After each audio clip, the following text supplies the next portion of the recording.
Comment Lucifer a perdu la guerre du ciel. Et si je te disais que la plus grande guerre de toute l'histoire ne s'est jamais déroulée sur la terre? Pas de missiles, pas d'armes humaines. Mais une bataille invisible, dans le ciel. Une guerre qui a opposé Lucifer à Michael et Archange. Et aujourd'hui, tu es peut-être plus impliqué que tu ne le penses. Avant sa chute, Lucifer n'était pas un démon. Il était un être de lumière, beau, puissant, respecté. La Bible le décrit comme parfait, rempli de sagesse et de splendeur. Mais au cœur de cette perfection, quelque chose a commencé à grandir. Un poison invisible, l'orgueil. Lucifer ne voulait plus servir, il voulait régner. Je monterai au ciel, je serai semblable au Très-Haut. Ce n'était plus une pensée, c'était une déclaration de guerre.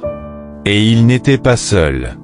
Un tiers des anges, séduits par ses paroles, ont choisi de le suivre. Alors, le ciel a réagi, une guerre éclate. Une guerre réelle, mais invisible à l'œil humain. Il y eut guerre dans le ciel. D'un côté, Lucifer et ses anges déchus. De l'autre, Michael Archange et les armées célestes. Michael ne combat pas par orgueil, mais par autorité divine. Son nom signifie « Qui est comme Dieu ?» Une réponse directe à la rébellion.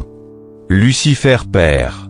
Pas parce qu'il manque de puissance, mais parce que la vérité ne peut pas être vaincue.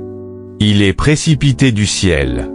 Chassé, déchu, et il devient Satan l'accusateur, le trompeur.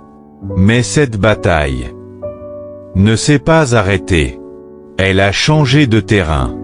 Aujourd'hui, se joue sur la terre. Dans les pensées, dans les choix, dans les cœurs. La chute de Lucifer n'est pas juste une histoire. C'est un avertissement. L'orgueil élève pour un moment, mais détruit pour toujours. La vraie question n'est pas « Qui a gagné la guerre ?» La victoire est déjà écrite.